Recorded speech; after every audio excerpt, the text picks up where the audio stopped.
Pilin, mamilin talingo ko pak ibu ada hikmahnya ko pak. Di talingo ko saraf-saraf otak. Orang kalau dipilin talingonya pak otaknya berjalan. Iya pak. Dulu guruku nyepilin searah jarum jam pak mereka. Apa ibu kalau hilang-hilang pangana putar talingo itu? Karena otak pak saraf-sarafnya ke talingo ko tersambungan. Tu makanya sajalan faja'ala sam'a, diciptakan pendengaran dan hati. Nyo siko kamari sambungnya, kamari ya. Otak kalau ada anak guru matematik aja cedup. Ndak ya mengerti anak kalau nyepilin telingo oleh pak. Bukannya benci ke anak tu supaya berjalan otak tu hari putar telingo tu. Yang benci dengan murid bebo. Ndak pernah guru membenci muridnya. Tu perlu Bapak Ibu pahami itu. Kami memukul dia pukulan sayang. Dulu pak kami kalau terlambat subuh acara pak tagak sado itu pak. Terlambat acara didikan subuh dulu pak. Aku di kampung dulu pak acara terlambat subuh pak. Tu tagak babari itu pak. Tangan juluan. Rotan doa. Tidak ada yang mengadu ke rumah pak.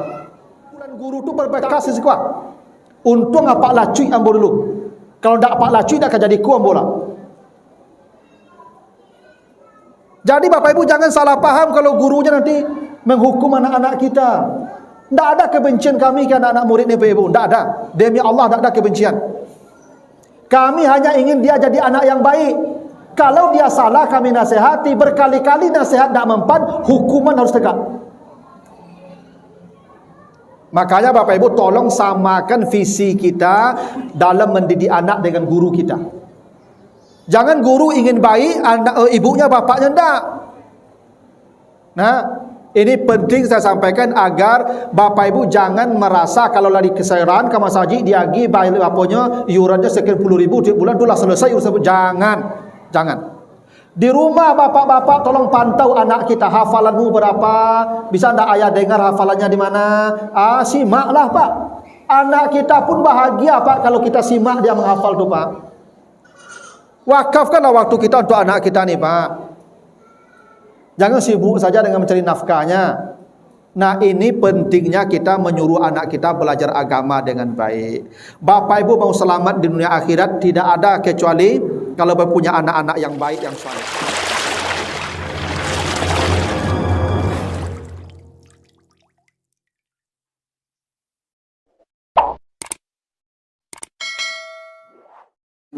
Wa ala alihi wa ashabihi ajmain.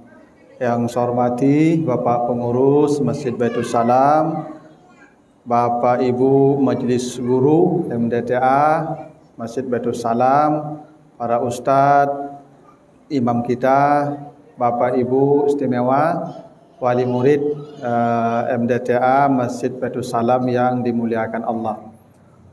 Segala puji bagi Allah atas segala karunia-Nya. Alhamdulillah pada pagi hari ini kita dikumpulkan Allah di rumahnya dalam majlis zikir yang penuh berkah ini. Sebelum pembagian rapor, ada beberapa nasihat yang mudah-mudahan bisa menjadi motivasi bagi Bapak Ibu untuk bersungguh-sungguh ya menyerahkan anaknya untuk belajar agama, terutama belajar Al-Quran. Karena begini Bapak Ibu, anak ini tanggung jawab Bapak Ibu sampai ke akhirat. Nanti Bapak Ibu baca surat Abasa, ya surat Abasa ayat 32 sampai 34. Kata Allah, yauma yafirrul mar'u min akhi wa ummihi wa abi wa sahibatihi wa bani. Besok di akhirat seorang ayah, orang tua akan lari tunggang langgang melihat anaknya. Jadi kelak Bapak Ibu akan lari melihat anaknya masing-masing. Biasanya kita kalau nampak anak tu dipeluk, dikejar, dicium. Besok di akhirat Bapak Ibu akan lari tunggang langgang nampak anak. Kenapa? Bila Bapak Ibu tidak mendidiknya dengan baik, maka dia akan menuntut Bapak Ibu di akhirat. Kata ada sebuah hadis menjelaskan ada orang selangkah sudah hampir ke surga batal ditarik. Kenapa anaknya menuntut? Karena ibu bapaknya tidak pernah mendidiknya secara baik untuk urusan agamanya. Itu artinya bapak ibu, kalau tidak mendidik anak dengan baik agamanya, bermasalah di akhirat pasti. Itu Allah sebut begitu. Tapi dalam hadis Ibnu Majah, hadis dari Abu Hurairah, Nabi pernah bersabda, "Innallaha la yarfa'u darajatal 'abdi fil jannati yaumal qiyamati." Ada orang nanti diangkat ke surga paling tinggi oleh Allah. Surganya paling mewah, amalnya ringan, amalnya kecil, sedikit. Hingga dia malu dan bertanya kepada Allah, "Ya Rabb, anna lihaza, ya Tuhan, ini surga saya kok sehebat ini? Bagaimana ceritanya? Padahal amal saya sedikit sekali. Bagaimana bisa surga saya paling tinggi?" Apa jawaban Allah? "Haza bistighfari waladika laka." Ini karena anakmu yang dulu mendoakan dan memintakan ampun atas dosa-dosamu. Hebat kalau anak Bapak Ibu ya. Kalau anak Bapak Ibu mengerti agama, dia doakan kita setiap hari, dimintakannya ampunan untuk kita setiap hari. Dia mengucapkan Allahumma gfirli wali walidayya warhamhuma kama rabbayani saghira. Itu yang keluar dari mulutnya setiap hari. Kata Nabi, bapak ibunya akan diangkat ke surga paling tinggi walaupun amalnya sedikit. Tak hebat kita punya anak yang baik, yang saleh, yang taat, yang patuh agama Bapak Ibu ya. Karena itulah Bapak Ibu perlu kita bersungguh-sungguh untuk urusan agama ini. Begini, mari kita lihat sejarah Bapak Ibu. Dalam Al-Quran Allah menyebutkan ada dua sosok orang tua yang paling hebat.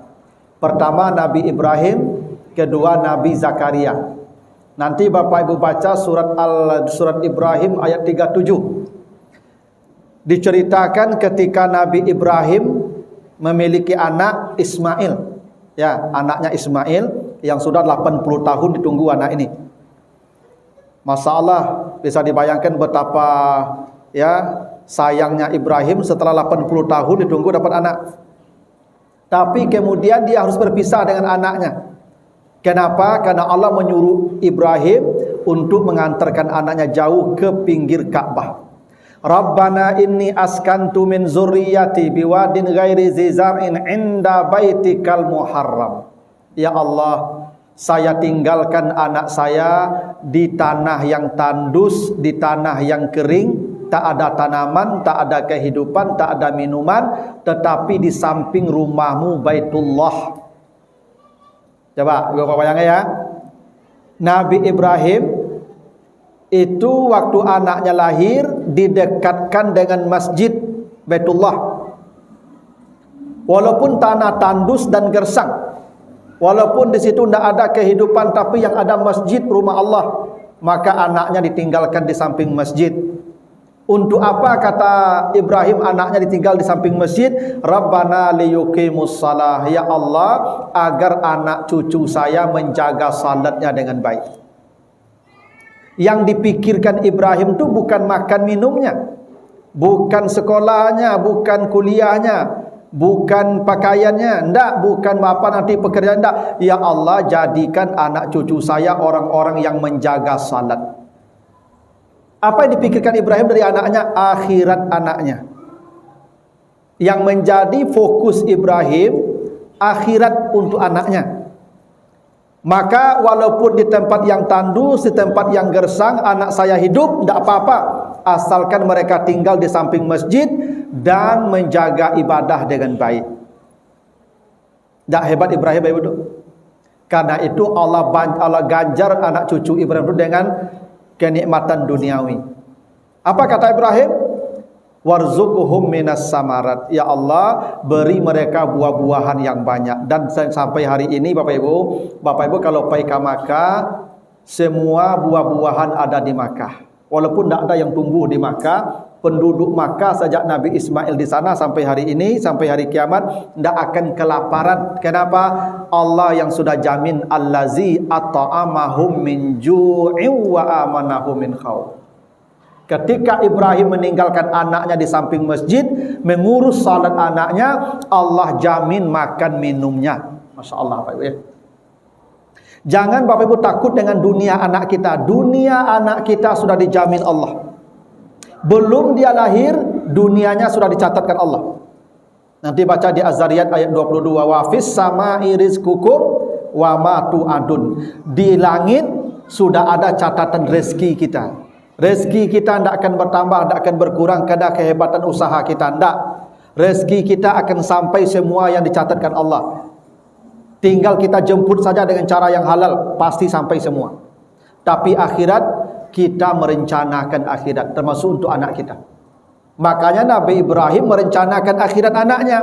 Bagaimana cara merencanakan akhirat anaknya? Ditinggalkan anaknya di dekat masjid. Ibu bapak, kalau ingin anak cucunya saleh, baik, dekatkanlah ke masjid. Yo di masjid kunyo tumbuh gadang bapak ibu. Tidak ada tempat lain. Kalau di warnet yang tampil game online tu, tidak akan jadi orang bapak ibu. Cayolah kamu. Bapak ibu kalau ingin anaknya baik, saleh, jaga ibadahnya, masjid, dekatkan ke masjid.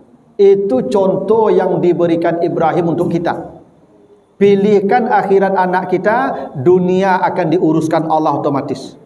Karena janji Allah begitu, nanti Bapak Ibu baca di surah Asy-Syura ayat 40 ayat 20. Man kana yuridu harsal akhirah nazid lahu fi harsihi.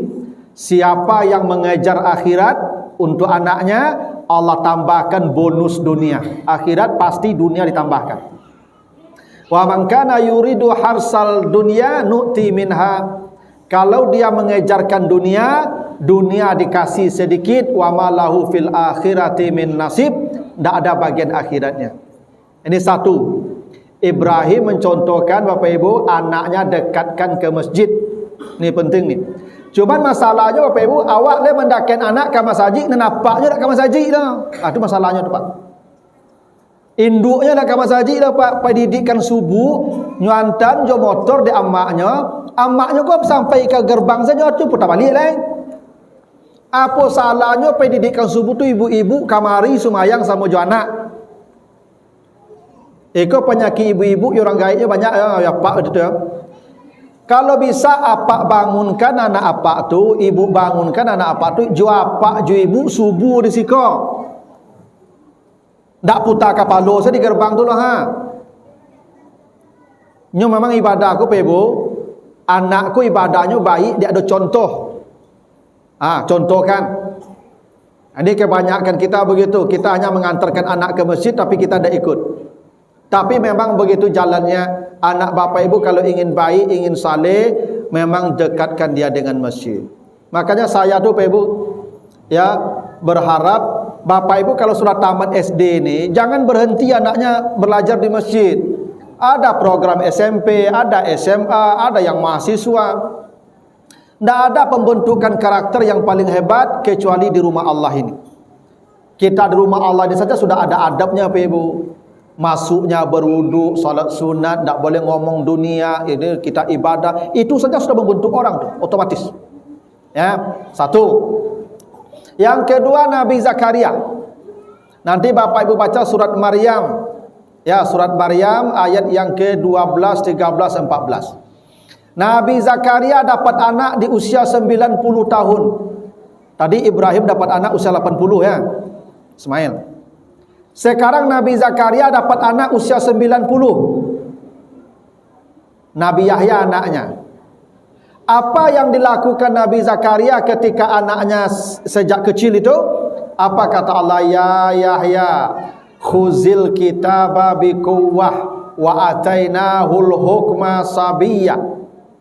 Jadi Nabi Zakaria itu Bapak Ibu diceritakan sejak anaknya kecil, anaknya didekatkan dengan Alkitab.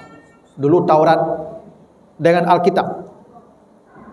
Jadi Nabi Yahya itu sejak kecil sudah hafal Alkitab. Sudah hafiz sejak kecil. Setiap hari Nabi Zakaria mengulang Alkitab, Alkitab, Alkitab, dan Nabi Yahya itu hafal Alkitab sejak masa kecil. Makanya kata Allah, wa atainahul hukma sabiyya. Kami berikan ke Nabi Yahya itu ilmu yang luas sejak masa kanak-kanak. Masalah Ibu ya. Nabi Yahya itu kata Allah diberikan ilmu yang luas, hikmah namanya, sejak masa kanak-kanak. Siapa yang berperan? Ayahnya. Tak guru mengajinya lah, ayahnya. Bapak-bapak, bapak-bapak harus paham, tugas bapak-bapak bukan hanya kasih uang, enggak. Bukan hanya kasih makan, enggak. Kalau hanya kok soal kasih makan, hewan juga bisa beranak begitu. Agama anak ini bapak-bapak yang mengurus. Saya punya pengalaman Bapak Ibu, ini pengalaman bukan saya riak. Anak saya yang paling besar yang sekarang di pesantren itu SMA, waktu dia tamat SD itu Pak, dia bisa hafal Quran tuh lebih dari 6 juz, hampir 10 juz dia hafal Pak. Waktu tamat SD. Caranya bagaimana? Waktu dia SD itu setiap malam saya bacakan menjelang tidur atau dia baca saya simak. Memang bapak-bapak kita butuh waktu untuk anak kita. Bapak tidak bisa melepaskan ke guru-guru saja. Makanya Nabi Yahya sejak kanak-kanak ayahnya yang mengajarkan Alkitab, sehingga sejak kecil itu Nabi Yahya sudah menguasai Alkitab. Dari siapa dia dapat itu? Dari bapaknya. Kadang-kadang apa-apa kok Ibu nyosaran saya ke induk sadonya. Mantan sekolah induk, menjapui induk, membuat PR induk, membuat rapor induk, membuat tugas induk, induk saya sadonya. Padahal tu apa yang ditanya di akhirat dan ibu lah. Kau boleh kini kau ibu-ibu namanya tibor, apa-apa namanya tibor, ibu-ibu lah.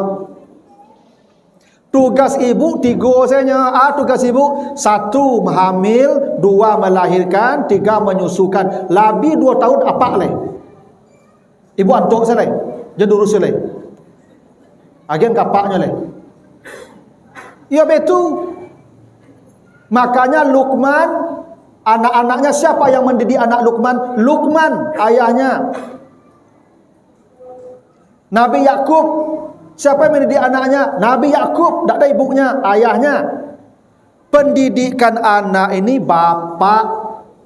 Itu kenapa bahasa Nabi, kullu mauludin yuladu alal fitrah, semua anak lahir dalam keadaan suci, fa abawahu, maka ayahnya yang menjadikan Yahudi, Nasrani, Majusi, ayahnya. Yang ditanya di akhirat tentang anak nanti bukan ibu tapi ayah, karena dipanggil di akhirat fulan bin fulan, bukan fulan bin fulanah. Ingat Pak tuh? Mulai besok ibu penerima rapor suruh apa kemari. Ya, dah ibu kemari lihat apa? Tugas ibu dah ikut leh. Tugas ibu beko ngurus adiknya di rumah. Kok adiknya bawa kemari, kakaknya urus dawat. Apa suruh kemari leh? Kan hari Minggu kau libur kau mah. Sisakanlah waktu untuk anak ni Bapak Ibu. Ya, dunia itu penting, tapi mengurus akhirat nanti penting. Saya punya kawan ibu-ibu Bapak, dia punya sekolah ya yang Islam terpadu. Jadi ada setiap bulan tu ada setoran hafalan. Anak-anak tu setoran hafalan setiap bulan tu. Anak ini tidak akan diterima setorannya kalau bapak ibunya tidak hadir di belakang dia. Jadi setiap bulan Pak, itu kepala sekolahnya mewajibkan kedua ibu bapaknya duduk di belakang anaknya mendengarkan anaknya membaca Quran yang dihafalnya. Rata-rata Pak semua menangis mendengar anaknya menghafal 2 juz, 3 juz, 4 juz, 5 juz itu. Mendengar anaknya menghafal Quran itu sekian menit, bahkan sampai setengah jam tanpa putus membaca Al-Quran, itu menetes air mata di belakang tu Pak. Apa salahnya bapak-bapak juga begitu? Dia terima rapor besok jadi ibu-ibu itu boleh. Pak leh. Aduh mereka menambah kok kirim ke apa-apa Pak. Kirim ke apa. Biar apa-apa kok paham dia tanggung jawabnya. Makanya Nabi Ismail yang mendidiknya siapa? Ibrahim. Nabi Yahya yang mendidik siapa? Zakaria, ayah. Makanya kata Allah, Nabi Zakaria itu punya ilmu yang luas, sejak kanak-kanak ilmunya luas. Wa atainahul hukma sabiyya. Kenapa? Karena bapaknya. Khuz alkitab biquwah. Karena bapaknya mengajarkan Alkitab sejak kecil. Itu kenapa Nabi Yahya itu salah satu sifatnya wahananan, lembut orangnya. Lalu wabaran biwalidai, dia berbakti pada ibu bapaknya. Walam yakun jabaran asian, tidak membangkang, tidak karyango. Anaknya lunak. Siapa yang mendidik? Bapaknya. Tak hebat toh? Nah, Bapak Ibu, itu ya perlunya kita mendidik agama, dan itu dicontohkan oleh Nabi Ibrahim dan Nabi Zakaria.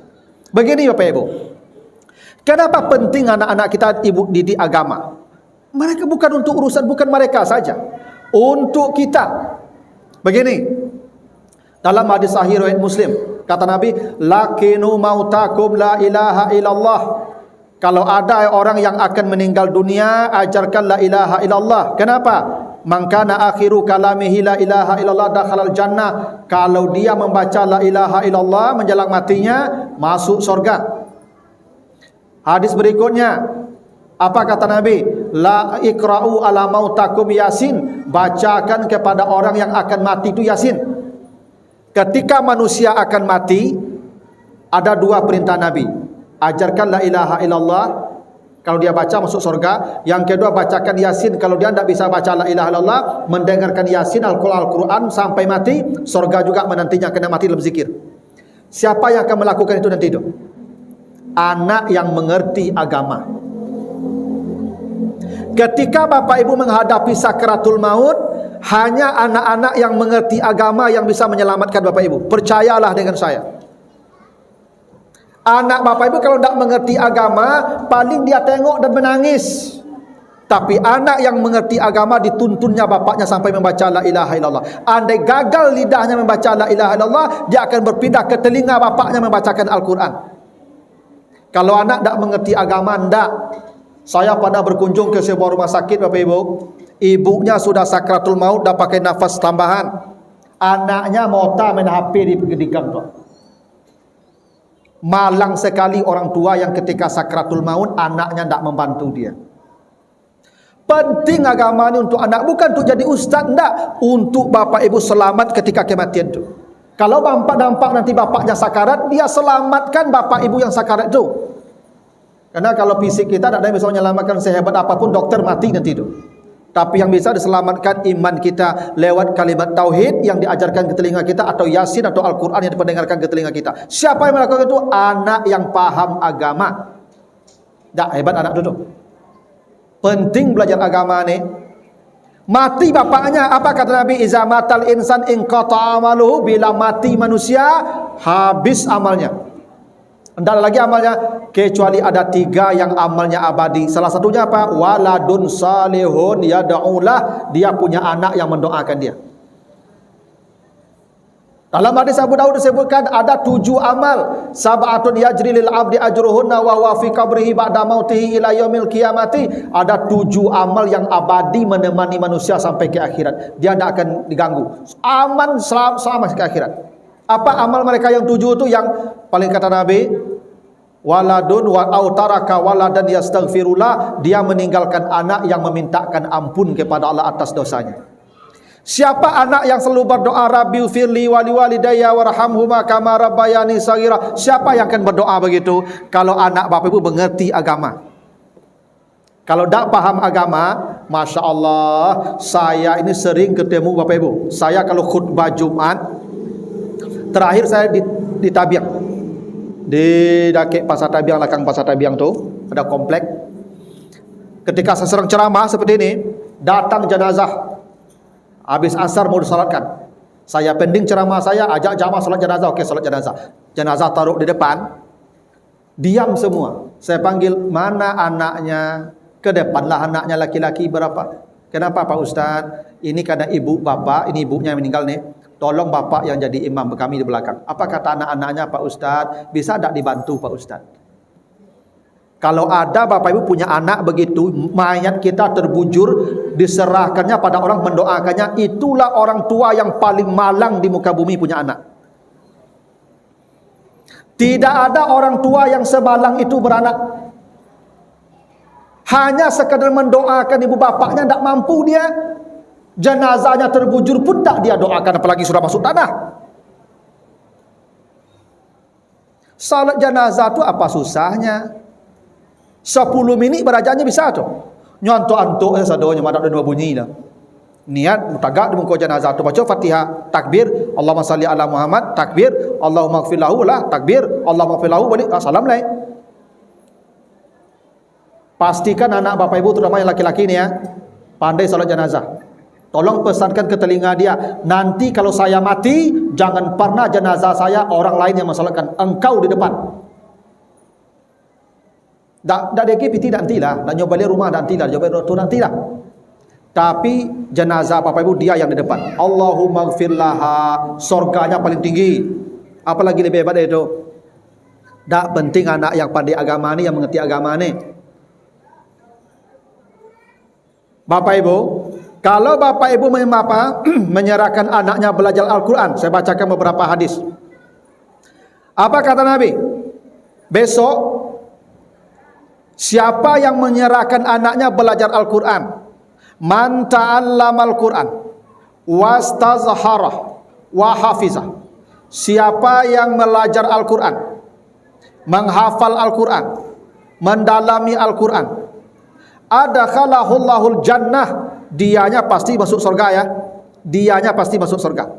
Wa syaffa'a asyrata min ahli baitihi aujabat lahumun nar, dia diperkenankan Allah membawa 10 keluarganya yang divonis masuk neraka ke surga bersamanya. Bapak ibu, dia akan diperkenankan membawa 10 keluarganya yang divonis masuk neraka. Kurang hebat apa? Begini, jangan bapak anggap ringan ya soal azab ini. Nanti baca 3 surat ya.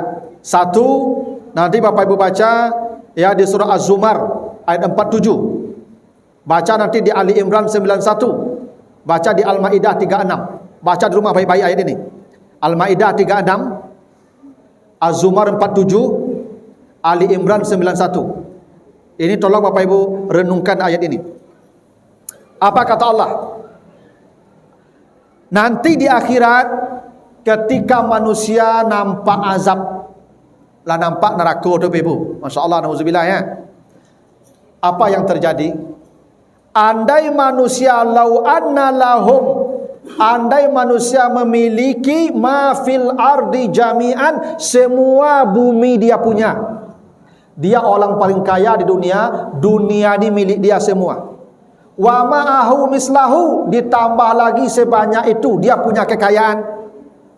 Di Ali Imran 91 dikatakan, andai punya emas dia sebesar bumi, emasnya sebesar bumi, mil'ul ardi zahaban, emasnya sebesar bumi. Ibu ameh ibu segadang bumi, sakayua ibu kira-kira tu. Kata Allah, ketika azab nampak, manusia rela menyerahkan semua itu agar selamat dari azab. Laftadau bihi min su'il azab yaumal qiyamah. Dia akan mengganti semua kekayaannya itu semua agar tidak jadi diazab oleh Allah. Kalau ada ibu punya haratu besok ameh segadang bumi, atau kekayaan bumi ku tu ibu sadonya tambah 2 kali itu lagi 2 kali lipat, ibu serahkan semua agar tak jadi diazab. Sekarang kalau ibu menyerahkan anak ibu belajar Al-Quran, bukan hanya dia yang selamat dari azab, 10 keluarganya yang sudah divonis masuk neraka. Kira-kira bapak dan ibu, berapa biaya yang harus bapak ibu keluarkan untuk guru mengaji? Besok ibu akan menyerahkan emas sebesar bumi. Maka sering saya katakan bapak ibu, kalau bapak ibu harus menjual seluruh aset untuk anaknya belajar agama, juallah semua aset dunia, tidak ada nilainya dibandingkan kebaikan yang akan bapak ibu terima ketika menyerahkan anaknya belajar. Saya sering merasa terenyuh bapak ibu. Bapak itu guru-guru mengaji bapak ibu, gajinya sebulan ada yang 300.000. Ada yang 500.000 paling tinggi. 1 juta tu cik-cik mana sebulannya. Padahalnya tiap hari maja yang diselamatkannya akhirat, bukan akhirat yang mengaji saja, keluarga yang mengaji pun 10 diselamatkannya. Tidak wajar bapak ibu 20.000 sebulan, 6 bulan gaya menunggak. Itu luar biasa tu Pak. Cuma 20.000 sebulannya sampai menunggak loh. Padahal anak ibu selamat, akhiratnya ibu pun selamat 10 keluarganya. Kurang hebat apa guru mengaji Bapak Ibu? Memang begini ibu-ibu Bapak. Kami ini guru-guru agama memang tak boleh minta gaji. Itu prinsip. La as'alukum min ajrin in ajriya illa 'ala Allah. Kami tak boleh minta upah, kadang upah kami dari Allah. Surga kami paling tinggi insya-Allah. Khairukum man ta'allamal Qur'an wa 'allamah. Manusia yang paling hebat, yang paling baik di sisi Allah yang mengajarkan Al-Qur'an. Tidak ada yang sebaik guru mengaji itu, Pak. Allah muliakan dengan surga paling tinggi. Hingga kelak dia disuruh membaca Al-Quran di depan surga sebelum masuk surga. Ratil kama turatil fid dunya. Kau bacalah Al-Quran yang kau baca di dunia. Naiklah setiap satu surga ke ayat satu surga, satu ayat satu surga. Wa akhiru manzilatika fi akhiri ayatin takra'uha. Surgamu berhenti di ayat terakhir yang kau baca. Kami guru-guru mengaji ini Pak Ibu, Masya Allah, kami Allah pilih sebagai manusia terbaik nanti di akhirat. Maka kami tidak boleh minta upah. Tapi walaupun kami tidak boleh minta upah, ibu pun harus berfikir. Karena ibu akan diselamatkan, keluarga ibu diselamatkan oleh anak yang diajar oleh guru ini. Yang di akhirat kelak kata Allah, andai ibu punya emas sebesar bumi, akan ibu lepaskan emas itu demi selamat dari azab. Sekarang ibu selamat. Caranya anak ibu lepaskan mengajar, belajar agama, belajar Al-Quran. Makanya Bapak Ibu tolong, saya berharap tolong diberikan penghargaan kepada guru-guru mengaji kita dengan penghargaan yang ideal. Bapak Ibu baca sejarah. Dulu ketika perang Badar terjadi, ada 70 orang kafir yang ditawan. Tawanan perang ini boleh bebas dengan 2 syarat. Satu, menebus diri mereka dengan 100 ekor onta masing-masing. 100 iku untoko sama 100 Innova Pak. Cie untoko Innova cie. Atau kalau tidak punya harta, ajarkan baca tulis 10 orang Islam. Kalau bisa baca tulis, bebas. Bayangkan Bapak Ibu ya, Nabi Muhammad menghargai baca tulis Al-Quran saja 100 Innova. Untuk bisa belajar tulis Al-Quran saja, itu nilainya 100 Innova. Kira-kira berapa Bapak Ibu menghargai guru? Ini Bapak Ibu, masalahnya udahlah gaji guru sakete, kok diberangi guru kok cari dulu dan gaeknya. Makanya anak awak kini selalu dapat pembelaan kalau salah di orang gaeknya Pak. Pak Ibu pasti ingat dah kalau Pak Ibu pernah di kampung, lu ambo masih takana dah kalau awak pergi mengaji, diantar di ayah awak, ambo kama pergi mengaji, Pak Ibu alhamdulillah ayah ambo mantan. Tak pernah mak ambo lah, ayah ambo. Kama guru-guru, ayah ambo pemantan. Ayah ambo membawa rotan cie. Ketika menyerahkan ambo ke guru dia, Pak Buya, tolong ajar ambo anak ambo mengaji di siku deh. Ambo titip anak ambo mengaji di siku. Ko rotan cie untuk Buya. Kok nakalnya beko, kok madanya gugu. Tak lacui dah Pak, gugu. Gugu kok siga-siga punggung apa? Tak pernah apa tu. Beko kadang lacui punggung kau tu mengadu ke rumah, nyolampang dapat langsung. Bake bako betul bako nyolampang dapat.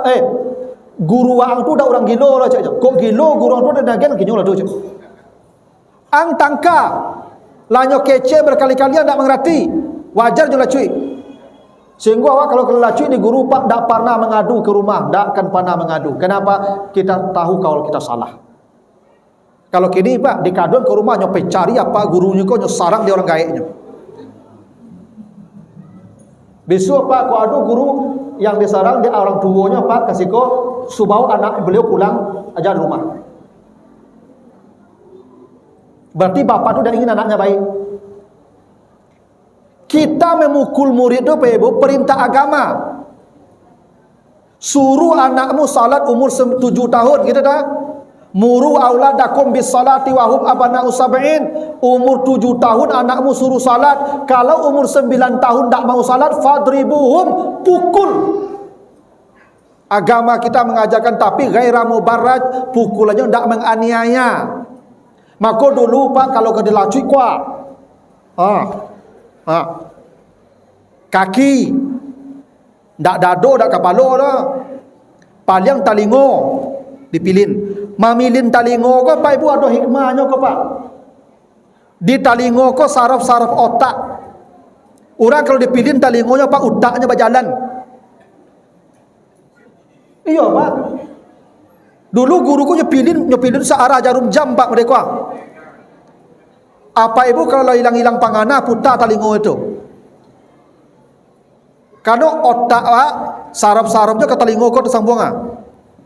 Tu makanya sajalan faja'ala sam'a, diciptakan pendengaran dan hati. Nyo siko kemari sambungnya, kemari ya. Otak. Kalau dulu Pak kalau ada anak guru matematik acok cedo Pak. Ndak ya mengerti anak ko lo nyepilin telinga oleh Pak. Bukannya benci ke anak tu supaya berjalan otak tu hari putar telinga tu. Ndak ada guru ni yang benci dengan murid Ibu. Ndak pernah guru membenci muridnya. Itu perlu Bapak Ibu pahami itu. Kami memukul dia pukulan sayang. Dulu Pak kami kalau terlambat subuh acara Pak patagak sado itu Pak. Terlambat acara didikan subuh dulu Pak. Aku di kampung dulu Pak acara terlambat subuh tu tagak babari tu Pak. Tangan juluan. Rotan doa. Ndak ada yang mengadu ke rumah Pak. Tapi pukulan guru tu berbekas sekuat. Untung apa lacui ambo dulu. Kalau tak pak lacui tak akan jadi kuam bola. Jadi Bapak Ibu jangan salah paham kalau gurunya nanti menghukum anak-anak kita. Tak ada kebencian kami ke anak-anak murid ni Bapak Ibu. Tak ada. Demi Allah tak ada kebencian. Kami hanya ingin dia jadi anak yang baik. Kalau dia salah kami nasihati. Berkali-kali nasihat tak mempan, hukuman harus tegak. Makanya Bapak Ibu tolong samakan visi kita dalam mendidik anak dengan guru kita. Jangan guru ingin baik, anak ibunya bapaknya enggak. Nah, ini penting saya sampaikan agar Bapak Ibu jangan merasa kalau lari kesayaran ke masjid dia pergi bayar apanya iurannya sekian puluh ribu tiap bulan itulah selesai urusan. Jangan. Di rumah bapak-bapak tolong pantau anak kita hafalanmu berapa, bisa ndak ayah dengar hafalannya di mana? Simaklah Pak. Anak kita pun bahagia Pak kalau kita simak dia menghafal tuh Pak. Wakafkanlah waktu kita untuk anak kita nih Pak. Jangan sibuk saja dengan mencari nafkahnya. Nah ini pentingnya kita menyuruh anak kita belajar agama dengan baik. Bapak Ibu mau selamat di dunia akhirat tidak ada kecuali kalau punya anak-anak yang baik, yang saleh.